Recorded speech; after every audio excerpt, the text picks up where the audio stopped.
जय जगन्नाथ सांग मैंने सौमित्रा किचन को आपण मान स्वागत। आज चलतु बिना अंडारे अंडा तरकारी बनैबा कहीं आज छेनारे आज निरामिष अंडा तरकारी बनैबा से मुझे 2 पैकेट क्षीर माने 1 लिटर क्षीर को नहीं प्रथम क्षीर को सीझे भिनेगार दी माने छिड़े नहीं क्षीर को ये देखु छेना बाहर कर देछि। ए टाइप रो पनीर टाइप रो होइछि देखंतु पनीर भी जगार नहीं पारे ग्रेट करके ये देखंतु मु बेसी माने जमती पनीर है टाइप रही फ्रिज रखिदे आराम से पनीर हो। ये देखो मुझे आगुरी भी पनीर वीडियो पकई थी आपण मैंने देखि थे। तापर ये देखो मुझे छेना को प्रथम भल भाव दल माने घसला टाइप करी 2 भाग करनी से गोटे सीझा आलू ग्रेट करनी ये 2 चम्मच मैदा ऐड कर देछि। स्वाद अनुसार लुण टे देदेबा एथरे टे दे सेपट भी टे देदेछि। ये देखो टे चिमुडाटे ये ना हलदी गुंड ऐड कर देछि माने केसर टाइप रो देखा जाबे मैं हलदी गुंड ऐड कली। तापर से छोट छोट केसर टाइप रो एमती छोट छोट डो धरी माने गोल गोल बने टाइप रो सब रखी नेबा। एपटर छेनार एत भी मिश्रण को भल भाव मिसई चकड़ी देबा हाथ रे माने मैदा आलू आ छेना को सब को भल भाव मिसई नेबा। भल भाव मिसैला परे गोटे मीडियम साइज रो डो माने गोटे गोल गोल बने डो धरबा।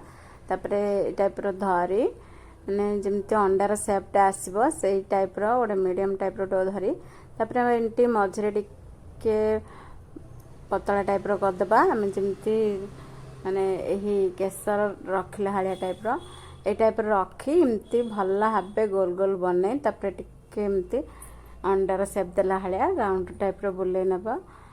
टिके सिलिंडर टाइप रो सेप दे तापरे टिके एमती गोटालिया माने बने नेबा।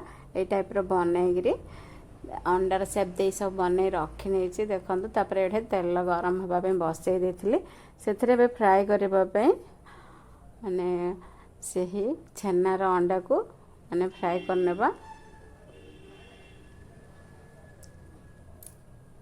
एपटे बे छेनार अंडा को भल भाव फ्राई करदेबा टिके गोल्डन कलर हैला पर्यंत फ्राई करबा मीडियम फ्लेम रे फ्राई करला परे ये देखते हो गलानी आम टे गोल्डन कलर मु बाहर कर नौची। तापर ये देखो मसला पे नहीं 2टी माने मीडियम छोट साइज रो 2टी टमाटो तापर पियाज 2टी काजू 4-5टी अदा 2 खंड तापर ये रसुण 5-7 कोला रसुण नहीं। प्रथम गोटे पैन बसई से अल्प टे तेल ऐड करदे से डालचीनी अनाज फूल देबा तापर टे जीरा भी ऐड करदे तापर ये सब मसला को ऐड करी हमें भल कि सही मसला को भाजी देबा। माने ये जो टमाटो पियाज रसुण अदा तापर ये काजू ये सब नहीं सब को भल भाव टे गोल्डन कलर माने हला पर्यंत टिके भाजी नेबा। ये देखो मुझे मसला माने मसला पे सब नहीं लुण हलदी गुंड तापर गरम मसला गुंड लंका गुंड सब को ये ऐड करदे। ये जीरा गुंड भी टे नहीं सब को दे से मु दही ऐड कर दूची माने आधा कप हम दही ये ऐड करदे 5-7 चम्मच हम दही ऐड करी भल भाव मसला हम मिसई देबा। ये आमर पियाज भी सब मसला जो भाजिक रखी पियाज टमाटो ठंडा हो जाए ग्राइंडिंग जार ऐड करदे। ये देखो धनियार तार जहाँ नाड़ तार दे से सब को ग्राइंडिंग करदे तेल कड़ाई रे दे यही सब मसला ग्राइंडिंग कर ऐड करदे ए सब को भल भाव टिके भाजी नेबा।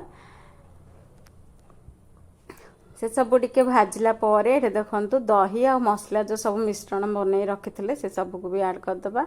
ये सब को भल भाव मिसे आ 5 मिनट पे ये भाजी नेबा सब मसला को।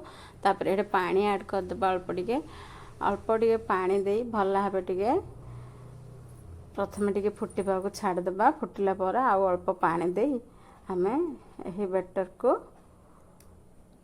क्वांटिटी देखिए आपण माने पानी देबे। ये अल्प पानी दे देछि दे तापर से सब फुटिला पर 10 मिनट पर यही हमें ये जो बॉल्स छाणी की रखी थे माने छेनार बॉल्स से सब ऐड करदे। ऐड करी 5 मिनट फुटवा पे छाड़देबा। छाड़ला पर हमर रेडी हो धनिया पत्र दे फुटे देबा। फुटेला पर रेडी होगला आमर निरामिष अंडा तरकारी। এই টাଇପ୍ର ନିଶ୍ଚିତ ଥରେ ଟ୍ରାଏ କରନ୍ତୁ। କିପରି ଲାଗିଲା ଭିଡ଼ିଓଟି କମେଣ୍ଟ ମାଧ୍ୟମରେ ନିଶ୍ଚିତ ଜଣାଇବେ। ଭିଡ଼ିଓଟି ଭଲ ଲାଗିଲେ ଲାଇକ୍ ସେୟାର କମେଣ୍ଟ କରିବେ। ଚ୍ୟାନେଲରେ ଯଦି ନୂଆ ଦେଖୁଥିବେ ଚ୍ୟାନେଲକୁ ସବସ୍କ୍ରାଇବ୍ କରିଦେବେ। ଦେଖନ୍ତୁ କେତେ ସୁନ୍ଦର ହେଇଛି ଆଉ ଖାଇବା ପାଇଁ ତ ବହୁତ ଟେଷ୍ଟି ଥିଲା, ସଫ୍ଟ ବି ଲାଗୁଥିଲା। ଆଉ ଭିତରଟା ଦେଖିଲେ ପୁରା ଅଣ୍ଡା ଟାଇପ୍ର ଦେଖାଯାଉଥିଲା। ମୁଁ ଏଠି କାଟିକିରି ଦେଖାଉଛି, ଦେଖନ୍ତୁ ଅଣ୍ଡାଟା ବହୁତ ମାନେ ନିରାମିଷ ଅଣ୍ଡାଟା ଦେଖନ୍ତୁ ସେଇ ଟାଇପ୍ର ଦେଖାଯାଉଛି। ନିଶ୍ଚିତ ଥରେ ଟ୍ରାଏ କରନ୍ତୁ। ଆଜି ପାଇଁ ରହୁଛି, ଧନ୍ୟବାଦ, ଜୟ ଜଗନ୍ନାଥ।